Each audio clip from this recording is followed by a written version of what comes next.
We're down at the start of the Temple Challenge Cup, University Men's Eights race. And we have Imperial College London, the bottom of your screen there, versus Newcastle University A at the top of your screen. Both in blue, but different coloured blades. So Newcastle have a white spoon with a blue star, and Imperial College have 3 stripes of black, grey and blue.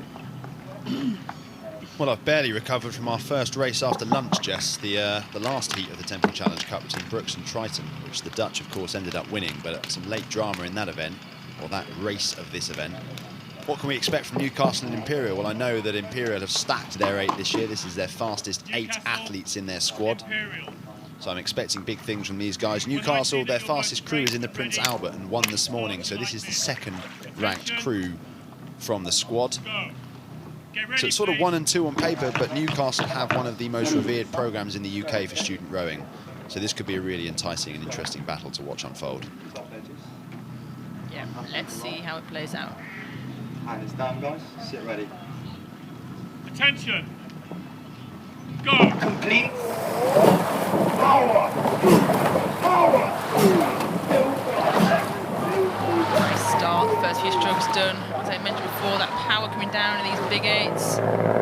It's the fine balance between power and precision and cohesion, and that's what they're going to try and nail here towards the end of the island. You want your bow ball. A little look across there. The bow seat for Duncan Steele. Where are they? They're still there. And absolutely they are. Yeah, you'd be concerned if they weren't, wouldn't you? If they've already gone at that point.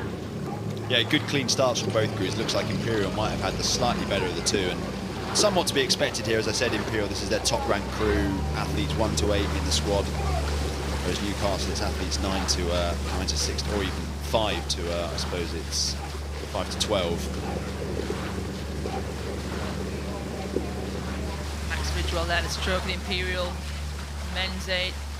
His 4th Henley Royal. He's actually represented Eton here quite a few times, and he's got the pedigree to lead that crew, so he'll be feeling quite confident. He's halfway down the Newcastle University Men's 8 there, and that's quite a nice feeling towards the end of the island.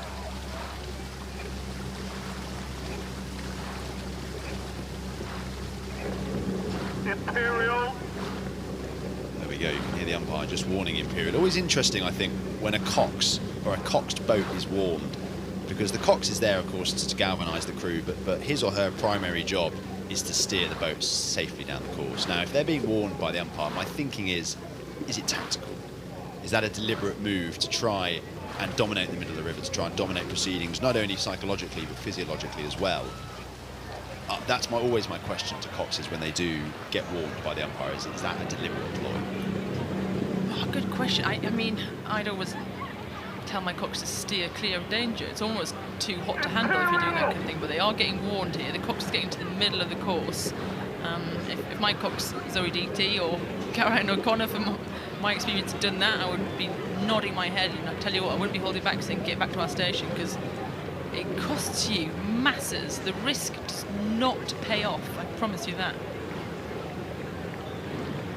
Well, that was sort of the answer I was looking for, is whether you're right, it's a risk and reward type of calculation to make. Is it going to be worth not only the sort of slowing of the boat by tugging on the rudder, but also the potential to be disqualified by the umpire if the margin is very close at the end? He or she, the umpire, will remember that he had to warn, or she had to warn Imperial twice, and it may come that if it's a foot, 2 feet of canvas in it, they may think, hang on a sec, you slowed Newcastle down earlier on in the race, I'm going to bring it back to that infringement. So true. One person you do not want to annoy in this race is the umpire. They are the god, and anything that happens, you want it to be a fair race. So stay on your side, let the rowers do their thing, and you do your thing. Tell you what though, Jess, just looking at the conditions, you can see as the crews left the start, the Newcastle, some of the mighty fine hairstyles on show in the Newcastle boat were ruffled by the wind. And I think it's picking up a little bit here at Henley. It was a pretty pleasant, mild morning, but you can just see the trees that line the bank just moving in the wind. And it's a headwind here at Henley, which makes it slower for the crews and more difficult to push against.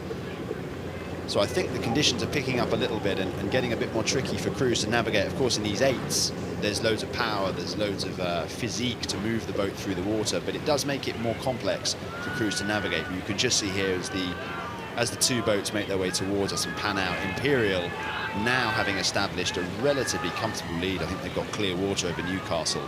So all to do here for the Blue Star in the second half. Yeah, Newcastle up against it here.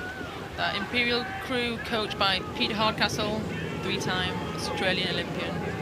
Very good rower himself, so he's passing on his knowledge and his skill, and actually he's quite the athlete physiologically, so I think he probably trains these guys and girls pretty hard. And clear water there. I think if he's following that launch, he'd be quite confident looking down on the course coming up to Remlin. And look, this result, or as it stands, should not surprise any viewers.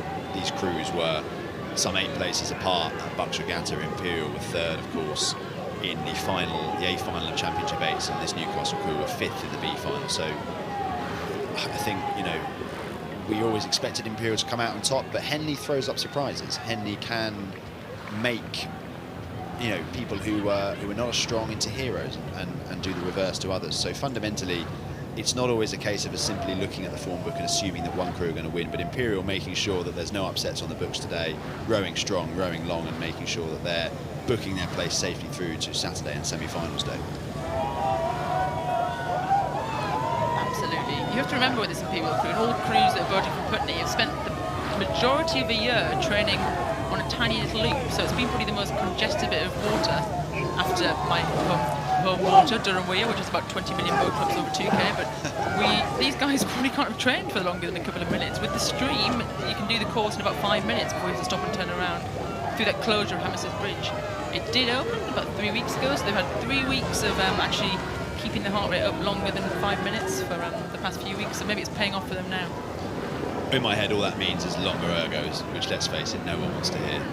Oh, I love a long ergo, Tom. You're talking to the wrong person. Maybe that's why I'm not rowing actively anymore. Yeah, look at that. The wind has picked up. I mean, it always looks a bit nicer on the TV, I think, than what it looks like here, but it's certainly picking up strong, stiff headwind. Imperial College just tapping it along there. There's about 3 lengths, I call it now. Confident they're going to move through to the weekend.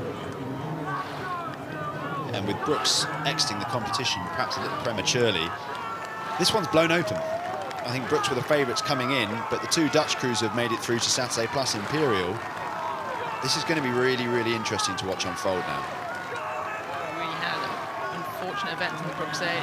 So their strokeman looked fully conscious, was getting taken away, so hopefully he's okay actually. It didn't look half as bad as it looked on TV, but yeah, absolutely blown wide open. Imperial probably won't even know that yet, and they'll be told when they come in. They're looking here, last couple of strokes before the finish line. It's going to be a win in the Temple Challenge Cup. Imperial A versus Newcastle University A.